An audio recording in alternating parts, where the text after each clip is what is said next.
ভাবুন তো, এখনই যদি ঢাকার নিচে ৭ মাত্রার একটি ভূমিকম্প আঘাত হানে, মাত্র ৩০ সেকেন্ডের কম্পনে কি ঘটতে পারে? হাজার হাজার ভবনে ফাটল, রাস্তা জুড়ে ধ্বংসস্তূপ, বিদ্যুৎ ও গ্যাস সংযোগ বিচ্ছিন্ন, আর লাখো মানুষ আটকা পড়তে পারে নিজেদেরই বাসা ও অফিসে। রবিবার রাতে ভুটানে উৎপত্তি হওয়া ৫.৬ মাত্রার ভূমিকম্প আবারও মনে করিয়ে দিল, বাংলাদেশ কি সত্যি প্রস্তুত একটি বড় ভূমিকম্পের জন্য? রাত ১১:৩৬। হঠাৎ করেই কেঁপে ওঠে বাংলাদেশ সহ দক্ষিণ এশিয়ার ৫টি দেশ। ভুটানের পানাখা অঞ্চলে উৎপত্তি হওয়া ৫.৬ মাত্রার ভূমিকম্পের কম্পন অনুভূত হয় বাংলাদেশ, ভারত, নেপাল, ভুটান এবং চীনের বিভিন্ন এলাকায়। যদিও এই ভূমিকম্পে বড় কোনো ক্ষয়ক্ষতির খবর পাওয়া যায়নি, কিন্তু বিশেষজ্ঞরা বলছেন এ ধরনের কম্পন আমাদের জন্য একটি সতর্কবার্তা।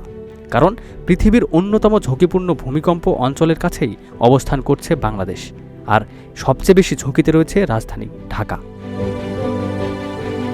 প্রায় ২.৫ কোটিরও বেশি মানুষের এই শহরটি পরিকল্পিত নগরায়নের চেয়ে দ্রুত সম্প্রসারণের ফলেই আজ ভয়াবহ ঝুঁকির মুখে।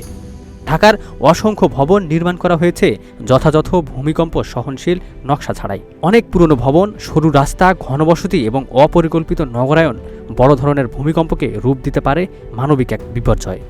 বিশেষ করে পুরান ঢাকা, ঘনবসতিপূর্ণ আবাসিক এলাকা এবং নিয়ম না মেনে নির্মিত বহুতল ভবনগুলো সবচেয়ে বেশি ঝুঁকিপূর্ণ বলে মনে করেন বিশেষজ্ঞরা। কল্পনা করুন, একটি শক্তিশালী ভূমিকম্পের পর শত শত ভবন ধসে পড়েছে। ধ্বংসস্তূপের নিচে আটকে আছে অসংখ্য মানুষ। সরু রাস্তার কারণে উদ্ধারকারী দল দ্রুত পৌঁছাতে পারছেন না। হাসপাতালগুলো আহত মানুষের চাপে ভেঙে পড়ছে। বিদ্যুৎ নেই, মোবাইল নেটওয়ার্ক অচল, গ্যাস লাইনে আগুন ছড়িয়ে পড়েছে শহরের বিভিন্ন স্থানে। মাত্র কয়েক মিনিটের একটি ভূমিকম্প পুরো নগর জীবনকে থামিয়ে দিতে পারে। ভূমিকম্প কখন হবে তা আজও নির্ভুলভাবে বলা সম্ভব নয়, কিন্তু বিজ্ঞানীরা নিশ্চিত বাংলাদেশের আশেপাশের সক্রিয় ফল্ট লাইনে বড় ধরনের ভূমিকম্পের সম্ভাবনা রয়েছে। তাই প্রশ্ন হলো, আমরা কি প্রস্তুত? আমাদের ভবনগুলো কি যথেষ্ট নিরাপদ? আর দুর্যোগ মোকাবেলার সক্ষমতা কি এই বিশাল জনবহুল শহরের জন্য যথেষ্ট? ভুটানে উৎপত্তি হওয়া এই মাঝারি মাত্রার ভূমিকম্প হয়তো কোনো ক্ষতি করেনি, কিন্তু এটি আমাদের জন্য একটি সতর্ক সংকেত।